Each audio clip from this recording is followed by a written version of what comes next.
दिन में तू ना हो वो दिन ही नहीं, जिस जीवन में तू ना वो जीवन नहीं। पहला थिस्सलुनीकियों 4 अध्याय का 9 और 10वें वचन।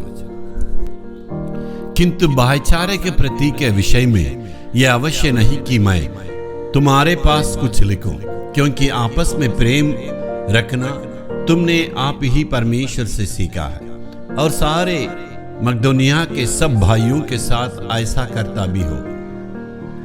पर हे भाइयों, हम तुम्हें समझाते कि और भी बढ़ते जाओ।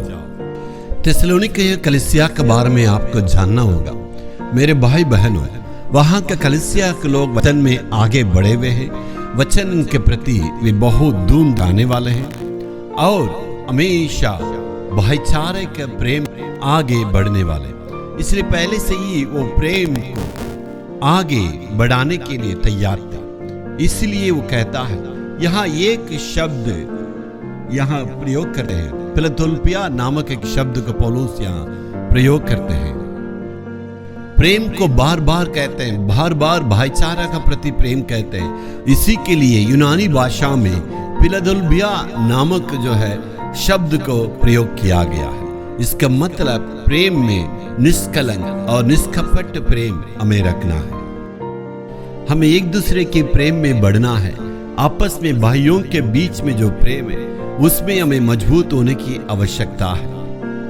प्रेम सिर्फ शब्दों में नहीं, यहाँ पौलुस कहता है तुम्हारा प्रेम सिर्फ भाषण देने में, प्रचार करने में, शब्दों में नहीं, वरन तुम अपनी क्रिया में उस प्रेम को प्रकट करना है। दूसरों से उस क्रिया के द्वारा उस प्रेम को प्रकट करो। प्रेम को क्रिया के द्वारा प्रकट करने का मतलब यह है, जो भूखे हैं उन्हें हमें खाना देना है, जो बेसहारा के रूप में रहते हैं उन्हें हमें सहारा बनना है, और जिनके पास कपड़े नहीं है पहनने के लिए, उचित में रूप में उनके लिए हमें कपड़ा देना है। जो बहुत ही गरीब है, उनके पास कुछ नहीं है, तो उनके लिए पहनने के लिए, खाने के लिए, रहने के लिए हमें व्यवस्था करना है। यानी प्रेम को अपनी क्रिया के द्वारा प्रकट करो। उस प्रेम की दूसरी पहलू को यहाँ समझाते हैं।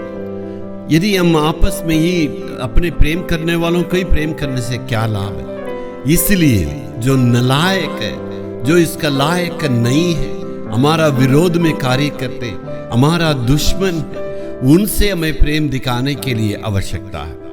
कारण है, जब हम नालायकी थे, जब हम परमेश्वर के विरोध में रहे, हम परमेश्वर का प्रेम का लायक नहीं रहे, हम वहां प्रभु से दूर रहे, उसी वक्त में परमेश्वर ने हमसे प्रेम किया है।